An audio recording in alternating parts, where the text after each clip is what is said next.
Hello everyone. आज का topic है 1960 के दशक में भारत कैसा था और 1960 में महंगाई कितनी थी।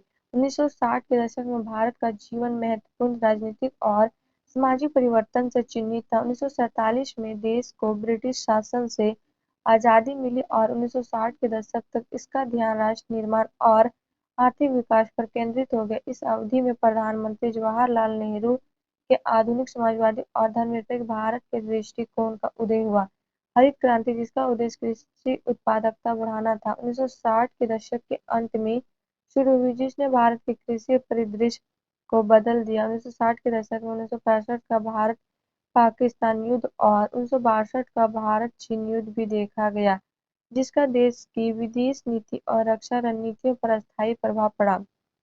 सांस्कृतिक रूप से भारत में 1960 का दशक कलात्मक और बौद्धिक उत्साह का समय था, जिसमें समानांतर सिनेमा आंदोलन का उदय, भारतीय शास्त्रीय संगीत की लोकप्रियता और साहित्य और कला का विकास हुआ। यह महत्वपूर्ण सामाजिक परिवर्तन का भी दौर था, जिसमें महिला अधिकार आंदोलन गति पकड़ रहा था और पारंपरिक जाति और वर्ग संरचनाओं के प्रभाव को चुनौती दी जा रही थी। कुल मिलाकर भारत में 1960 का दशक चुनौतियों और अवसरों दोनों का समय था, क्योंकि देश ने अपने विश्वयुद्ध के बाद के राष्ट्र निर्माण की जटिलताओं के माध्यम से अपना रास्ता बनाया और दुनिया में अपनी जगह परिभाषित करने की कोशिश की।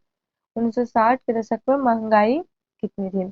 अंतर्राष्ट्रीय मुद्रा कोष, विश्व बैंक और आर्थिक सहयोग और विकास संगठन ओईसीडी के आंकड़ों के मुताबिक 1960 में भारत में महंगाई दर 1.78% थी, जो 1962 में बढ़कर 3.63% पर पहुंच गई थी।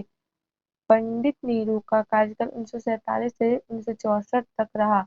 और आप लोग को वीडियो अच्छी लगी तो please like and subscribe my YouTube channel and share जरूर करें।